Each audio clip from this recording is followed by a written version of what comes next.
Welcome to RGV On the Rise, a limited series podcast about the economy and opportunities of Hidalgo County, the Rio Grande Valley, and South Texas. Please say hello to today's guest.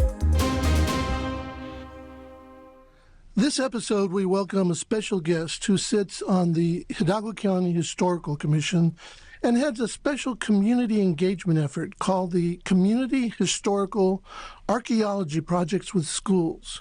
Welcome, Roseanne Bacha Garza with the University of Texas, Rio Grande Valley. The acronym for your program is CHAPS. Can you tell us what CHAPS is? Well, it's an acronym that stands for the Community Historical Archaeology Project with Schools program, or we could also say the Community Historical Awareness Project with Schools, because when we started this program in 2009, we were interested in recovering the interesting and intriguing and historically significant history of the Rio Grande Valley of Texas. So, Hidalgo County Judge Richard Cortez has been promoting ecotourism for years now. And while the efforts of CHAPS is related, it heads in kind of a unique direction. I was wondering if you could kind of walk us through the objective of CHAPS. Well, when we started the program in 2009, we were very well aware of the ecotourism that was available here in the Rio Grande Valley of Texas. I think back then it brought in $500 million in revenue. Even today, it's up to about $700 million in revenue from what we understand. And we knew that that was already in place and doing very well. But we felt that when visitors are here, coming from out of town or local people who want to go see the birds and the butterflies, that there are days when the birds and the butterflies aren't awake or chirping, or they may be sleeping and taking a nap. We wanted to give those visitors something else to do. So we knew that ecotourism was a viable business. Let's create something that's cultural heritage tourism centered, and that this way we could create these trails with sites along those trails that people could stop at and help to promote visitation to the valley, help promote the cultural heritage knowledge about our very rich history here. So that's how we started the CHAPS program. Excellent. Now, how important is it for a community to be aware of its history? Well, we live in a time today, 2025, where the Rio Grande Valley of Texas doesn't get a fair shake in the national media. And historically, throughout time, our region has been marginalized or overlooked and not considered, a very important place to be or to go to.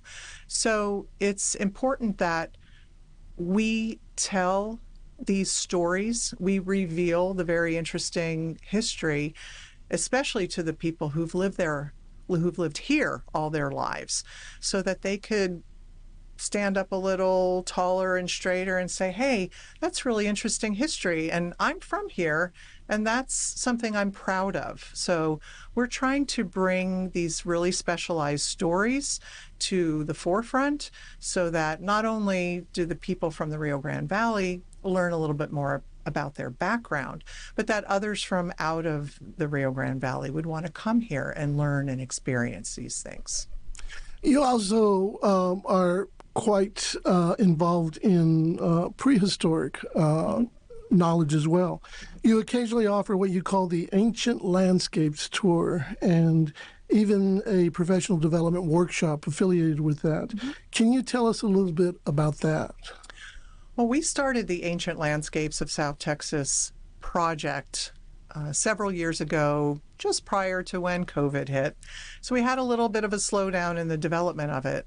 Dr. Juan Gonzalez is the lead professor leading the charge of the Ancient Landscapes of South Texas project.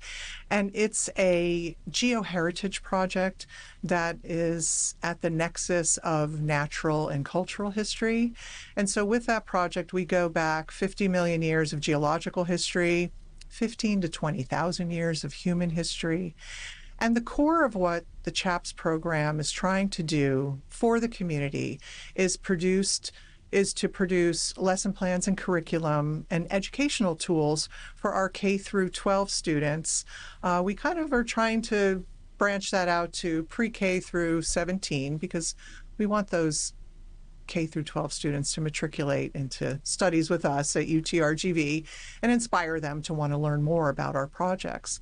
So what we do is we apply for a little bit of grant money to conduct these annual professional development workshops for teachers.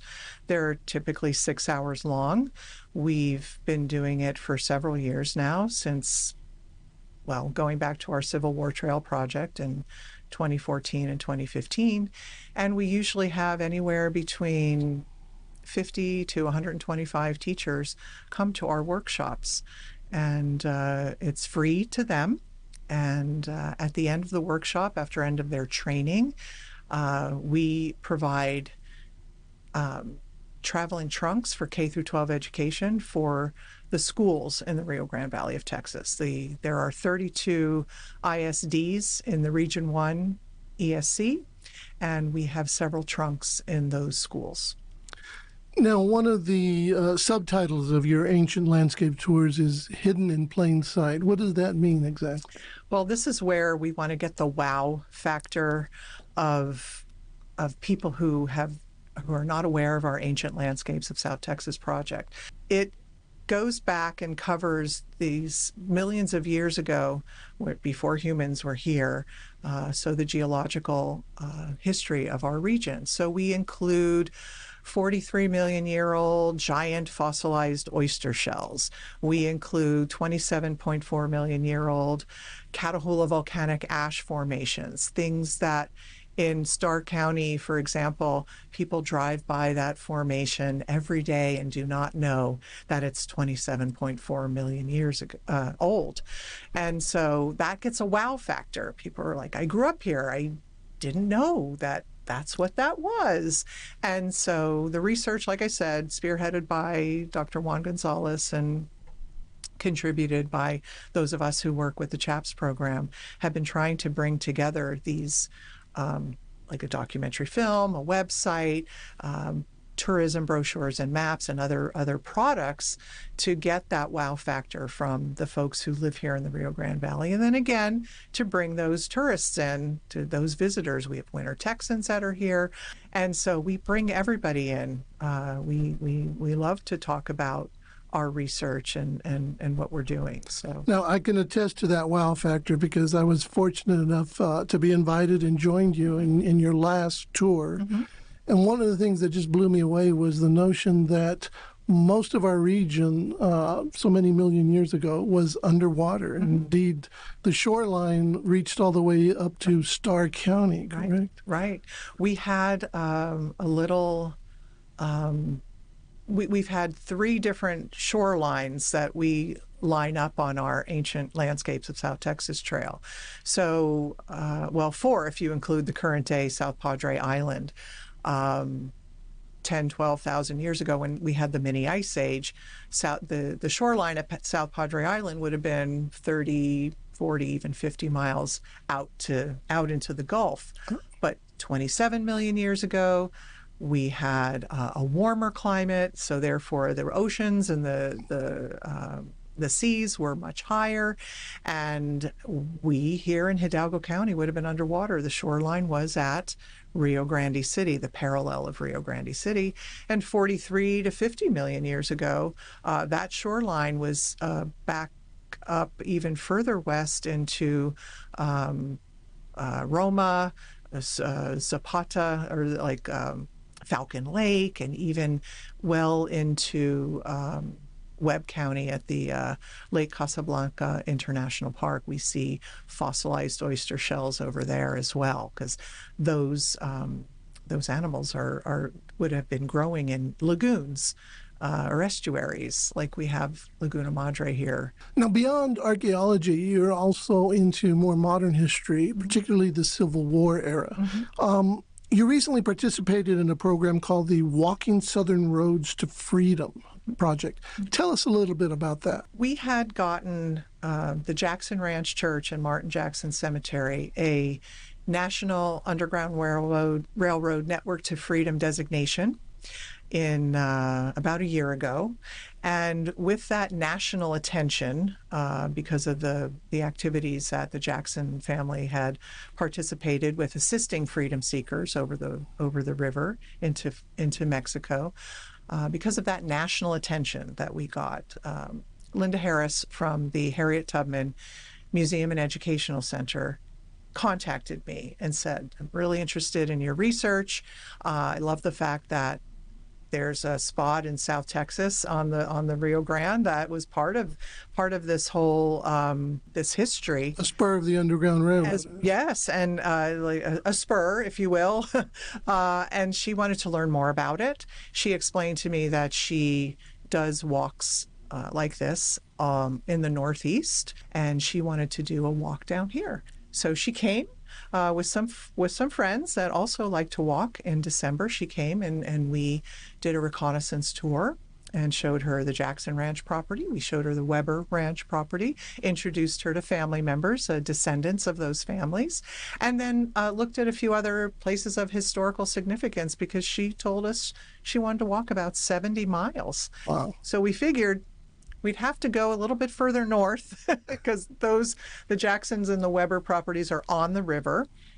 So let's start as far north as we possibly could.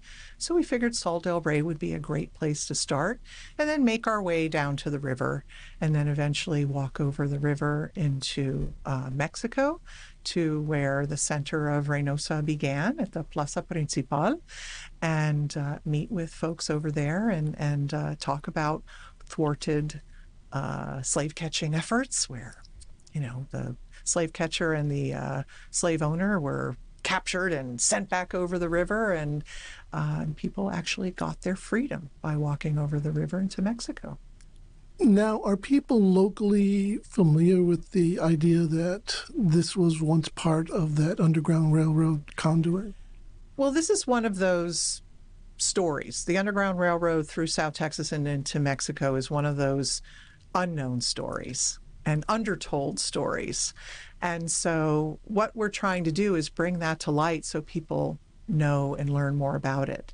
What we're excited about with regard to this is that the family members who are descendants of these let's say mixed race couples, the Jacksons and the Webers, who were risking their lives to assist freedom seekers across the river and during this very, very tumultuous time, that we want them to learn about it, and we want the community to learn about it, and the state and the nation and the world. In fact, the Rio Grande Valley is full of Civil War history, so much so that you all created something called the Rio Grande Valley Civil War Trail. Mm-hmm. Tell us a little bit about that. That was our first effort to really bring out the cultural heritage of our region with regard to tourism and bringing visitors to the Rio Grande Valley of Texas. So it is a topic within the whole realm of the Civil War in the United States that, again, has been largely overlooked and ignored. The Civil War as a topic for scholars in the whole of our country is the most researched topic that we have in the United States. And we have so little reference to what was happening during the Civil War down here in the Rio Grande Valley that was actually of great importance. So we had a graduate assistant at the time who we sent on a trip from Laredo to Boca Chica so she could just check out some locations. And then we invited 50 to 60 people from the community to help us develop the trail. These are historians, historical commission members, people from the museums, professors, descendants of Civil War soldiers, and so forth. And so we created the trail that we launched in February of 2015 that included those lesson plans and curriculum for K through 12 students as well. So we had a launch with a living history event. public lectures, and we have been running very strong with that project ever since. It's a very large project. Finally, what other community engagement projects is CHAPS involved with? Originally, when we started, we started a Native American Peoples of South Texas project. Again, we wanted to get those teachers in to conduct workshops and bring different speakers in and different scholars who were knowledgeable about it. So that was our first project. Then we did from Porciones to Colonias. We got a grant from the NEH to do that.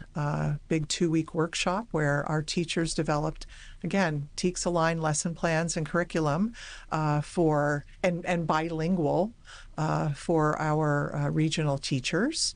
And then we've been running our Discovering the Rio Grande Valley CHAPS class. Every fall semester, we teach a class, a public history class, and we've been documenting and chronicling the farming families of Edinburgh, Texas. With that, we just finished and published our 11th report, and our students are the authors of that report, so they graduate being a published author and have something to show for their work. So it's a very, very fun and exciting thing that we do. And our next project, we're going to be working with another public history group documenting the history of medicine in the Rio Grande Valley. Hospitals, doctors, curanderas, and the like. Fascinating. Mm-hmm. Any final thoughts, Roseanne? Well, thank you for inviting me here today. It's always nice to be able to share what we know with from the CHAPS program to the community. And we just want the community to know that we are here for any questions you have, to please visit our websites and travel our trails. We also have our Fort Brown Trail as well. We have a brochure and with audio podcasts. The audio podcasts are on all of our brochures as well. So there's a lot to learn about the Rio Grande Valley of Texas, whether you are born and raised here, or you're a winter visitor, or you're a special occasion visitor. There's a lot to learn about the Rio Grande Valley of Texas, and we are here to help all of us put our best foot forward so that people can see the real Rio Grande Valley of Texas. Roseanne Bacha Garza, Director of the Community Historical Archaeology Projects with Schools, thank you so much for your time. Thank you for having me. Pleasure to be here. In our next episode, ever wondered what really happens when you're summoned for jury duty? In this episode, we sit down with the Hidalgo County District Clerk to break it all down. What residents can expect, why serving matters, and how it impacts justice in the Rio Grande Valley. Join us on April 30th for episode 7 of season 2 of RGV on the Rise.